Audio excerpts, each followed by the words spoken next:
Hello everybody, Sam here, engineer, MBA, and investor. And in today's video, I want to take a look at Cathie Wood from ARK Invest talking about the status of CRISPR companies, how they're undervalued, all of here in this video.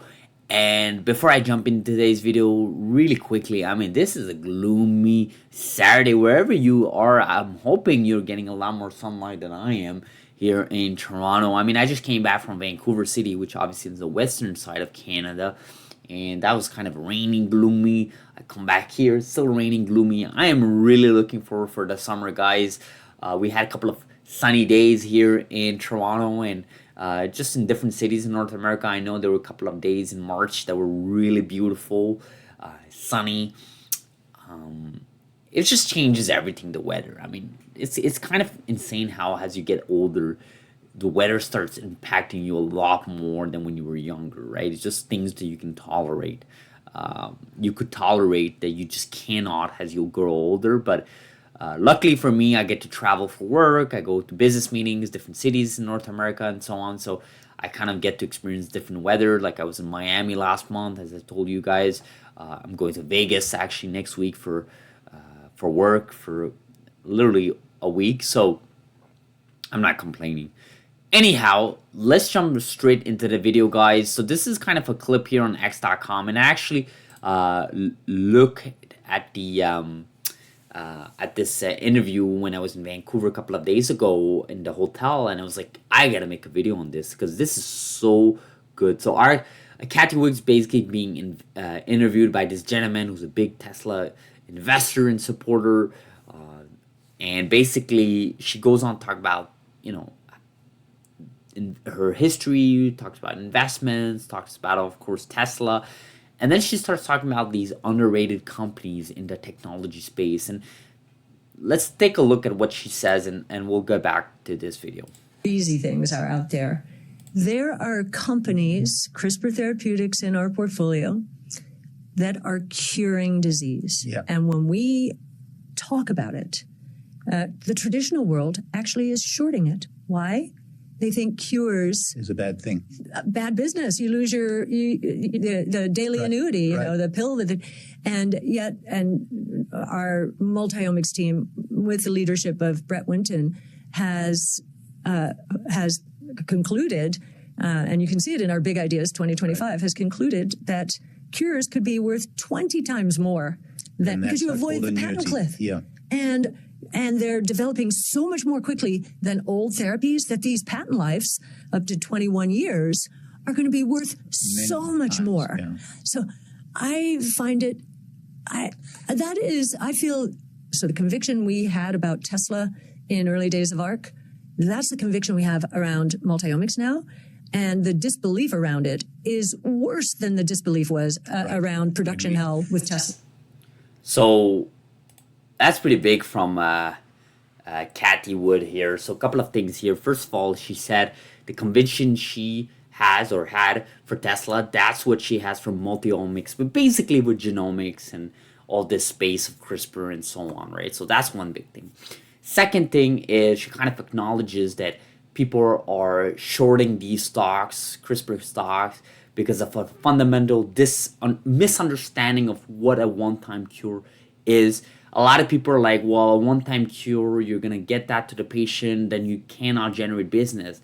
That's such a wrong fallacy in so many facets. And maybe I'll make a video at some point in the future to kind of, kind of look at this myth, right? The idea that you have to sell pills to make money forever, first of all, it's kind of sad to even hear that type of logic. And it's also kind of weird that people would support that type of logic, but more importantly, it is wrong. A pill could be what, $100, $50? These therapies are not $50, $100. They may reduce from what the price is today, which is $2.3 million US for CRISPR Therapeutics and Vertex for Casgevy. They may go down for a couple of dozens percent maybe, but they're never going to be $50, okay? These things are expensive.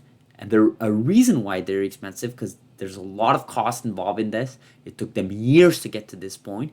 And yes, a one-time treatment will always be better than a lifetime on pills. This is just common sense.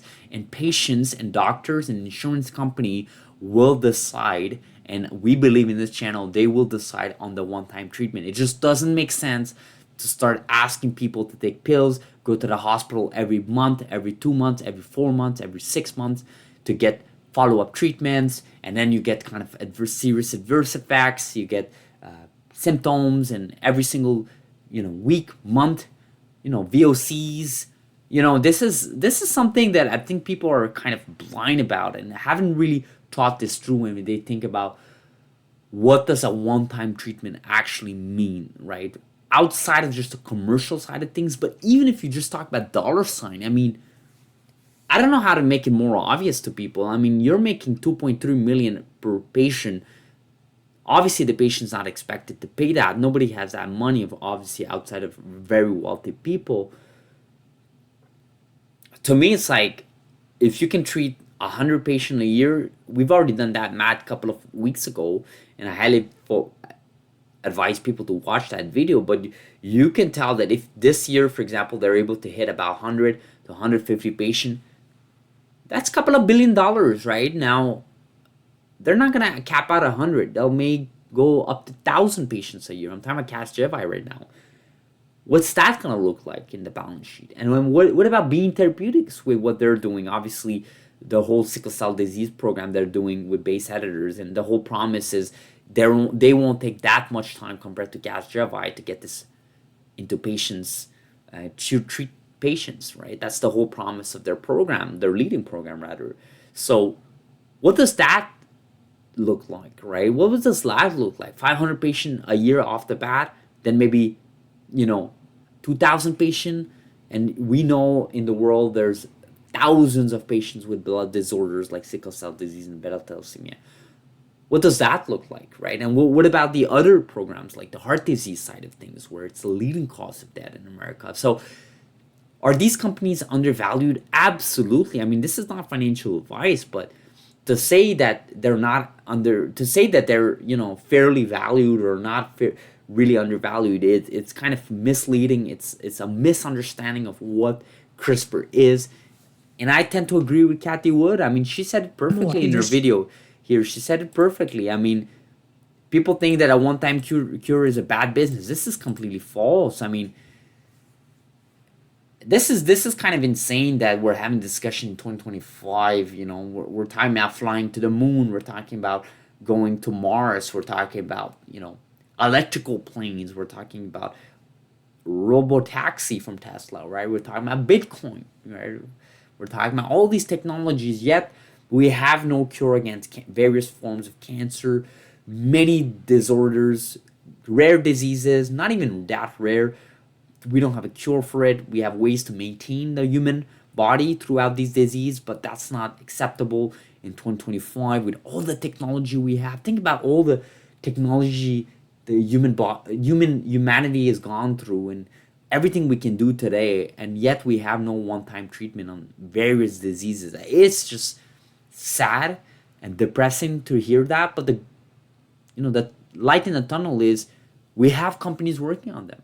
CRISPR companies are one of them.